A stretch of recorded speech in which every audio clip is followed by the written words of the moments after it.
Hvala za besedo. Ja, jaz bi najprej rad par replik na izvajanje gospoda Baloha dal.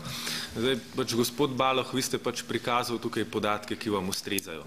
Prikazal ste podatke, ki so nas slikali, kako naj bi bilo v tem podjetju vse črno, ampak hkrati sta pozabil povedati vse, kar smo prej slišali praktično z strani vseh ostalih razpravljavcev.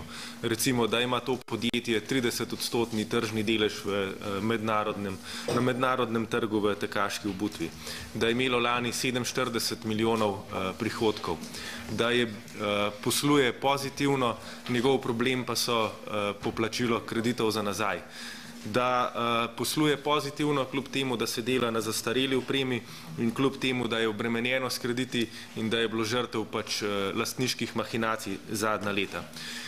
Gospod Baloh, to podjetje je v kondiciji, kakšno je, zaradi lastniškega mešetarjenja zadnja leta in vi z njim nadaljujete. Tudi težave, ki ste jih izpostavili, ne boste rešili tako, da boste v podjetje pripeljali direktorico, ki zaposleni ne zaupajo, direktorico, ki se z občino ne pogovarja, direktorico, ki ne vodi socialnega dialoga, direktorico, ki očitno ne zna, kot je gospod Starman nekoč počel, v sodelovanju s kolektivom peljati prestrukturiranja podjetja, ampak privleče v podjetje neke preplačane svetovalce, ki jim zaposleni še manj zaupajo oziroma jih niti ne razumejo, ker z njimi ne znajo komunicirati. In gledajte, na ta način, mislim, se podjetja uničuje, ne pa rešuje. Na ta način ne boste rešili podjetja, na ta način boste krizo samo poglobili. Ne nazadnje, ta direktorica je bila predtem upraviteljica športnega centra Pohorje. Kaj je danes s tem športnim centrom? Kaj so počeli kadri, ki jih ona sedaj vozi v podjetje pred Alpino? Zopet smo slišali podobne zgodbe. To so bili ljudje, ki so imajo negativne reference, so potapljali podjetja. Kako naj jim zaposleni v tej težki situaciji zaupajo njim ali pa vam, da boste to podjetje rešili? Kako naj zaupajo, če pa vidijo, da na eni strani prinaša nobene dodane vrednosti, dobiva pa če se ne motim, 8.000 evrov mesečno za svoje delo.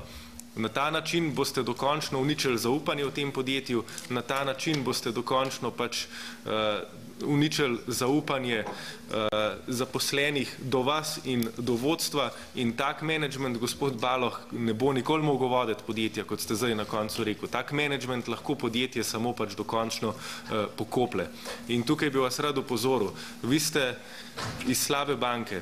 Slaba banka je javna inštitucija. Slaba banka je tukaj zato, da podjetja rešuje, ne pa jih uničuje. In prosim, ne nam govoriti, da se predstavljati kot nek dobrodelnež, ki ste v podjetje pripeljali sredstva in ga rešili. Glejte, ta sredstva niso vaša. Ta sredstva vam je dala država, ta sredstva so vam dali državljani, ta sredstva so naša.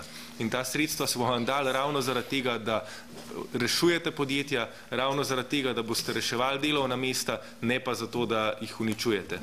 In tukaj, če smo že pri tem, bi vas rad še vprašal, vas in gospoda Dragonjo, kaj pa ste recimo napravili, da bi se obveznosti poplačali iz premoženja nekdanjega lastnika, ki konec koncev kriv za te izgube, ki jih podjetje danes ima?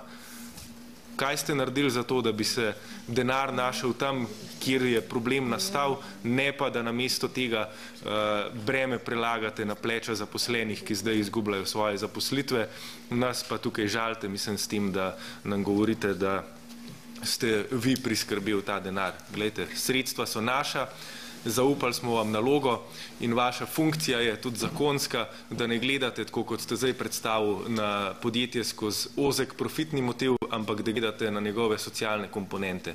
In izguba 150 delovnih mest, kar vaši svetovalci priporočajo v okolju, kot so Žiri, kjer je to praktično zadnjo veliko industrijsko podjetje, je, oprostite, katastrofa.